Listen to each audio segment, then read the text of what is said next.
കർത്താവിൻ്റെ പരിശുദ്ധമായ നാമം വാഴ്ത്തപ്പെടുമാറാകട്ടെ. അനുഗ്രഹിക്കപ്പെട്ട ഈ നല്ല പ്രഭാതത്തിനായിട്ട് ദൈവത്തിന് സ്തോത്രം ചെയ്യുന്നു. ഈ പ്രഭാത സന്ദേശം കേൾക്കുന്ന എല്ലാ പ്രിയപ്പെട്ടവർക്കും വീണ്ടും വരുന്നവനായ ക്രിസ്തയേശുവിൻ്റെ നാമത്തിൽ എൻ്റെ പ്രഭാത വന്ദനങ്ങളെ ഈ നിമിഷം അർപ്പിക്കട്ടെ.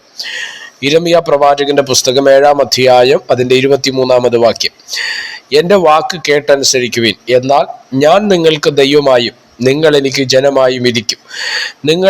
നിങ്ങൾക്ക് നന്നായിരിക്കേണ്ടതിന് ഞാൻ നിങ്ങളോട് കൽപ്പിച്ചിട്ടുള്ള വഴികളിലൊക്കെയും നടക്കുവീൻ എന്നീ കാര്യമത്രേ ഞാൻ അവരോട് കൽപ്പിച്ചത്.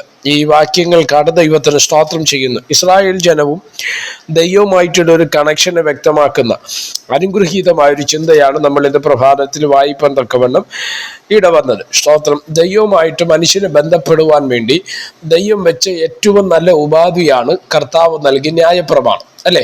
അതാണ് ഇവിടെ നമ്മൾ വായിക്കുന്നത്. എൻ്റെ വാക്ക് കേട്ടനുസരിപ്പിൻ, എന്നാൽ ഞാൻ നിങ്ങൾക്ക് ദൈവവും നിങ്ങൾ എനിക്ക് ജനവുമായിരിക്കും. എന്താ അതിൻ്റെ അർത്ഥം?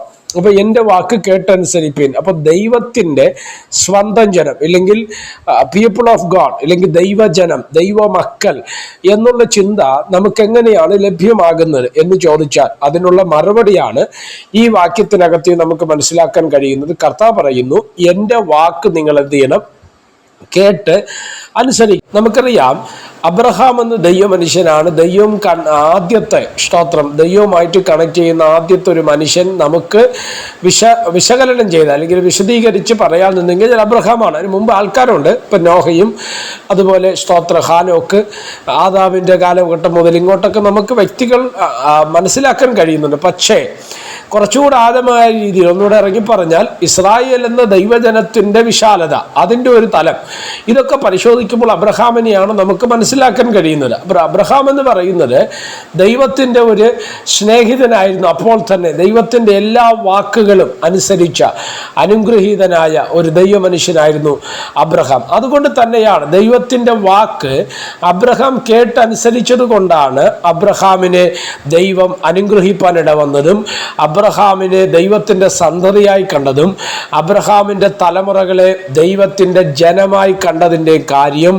ദൈവത്തിൻ്റെ വാക്ക് അബ്രഹാം കേട്ടത് കൊണ്ടാണ്. എന്നെ കേൾക്കുന്ന ദൈവമക്കളോട് ഈ പ്രഭാതത്തിൽ കൈമാറുന്ന ഒരു ദൈവിക ചിന്ത, നമ്മൾ ദൈവത്തിൻ്റെ വാക്ക് നമ്മൾ കേട്ടനുസരിക്കുമെങ്കിൽ നമ്മൾ ദൈവത്തിൻ്റെ മക്കളായി ദൈവത്തിൻ്റെ ജനമായിട്ട് മാറുവാൻ തക്കവണ്ണം ഇടയായിത്തീരും. തിരുവചനം പറയുമ്പോൾ, മുമ്പ് നിങ്ങൾ ജനമല്ലാത്തവർ, ഇപ്പോഴും നിങ്ങൾ ദൈവത്തിൻ്റെ ജനം.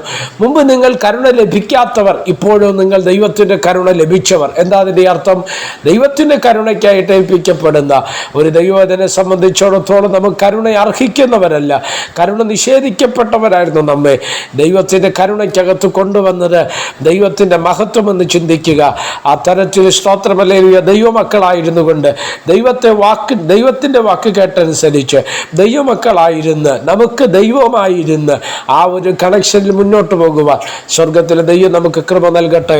പ്രാർത്ഥിക്കാം. പരിശുദ്ധനായ ദൈവമേ, സ്വർഗീയ നല്ല പിതാവേ, അനുഗ്രഹീതമായ ഈ നല്ല സമയത്തിനായിട്ട് കർത്താവിന് സ്തോത്രം ചെയ്യുന്നു. ഈ സന്ദേശം കേൾക്കുന്ന എല്ലാ പ്രിയപ്പെട്ടവരെ തൃക്കരങ്ങൾ തരികയാണ്. അവിടുന്ന് ചെറുകിടയിൽ മറച്ചാട്ട് മഹത്വം അങ്ങേക്ക്. യേശു കർത്താവിൻ്റെ നാമത്തിൽ പ്രാർത്ഥനകളെ കേൾക്കണം. സ്വർഗീയ നല്ല പിതാവേ, ആമേൻ. എല്ലാവരെയും ദൈവം അനുഗ്രഹിക്കട്ടെ. God bless you.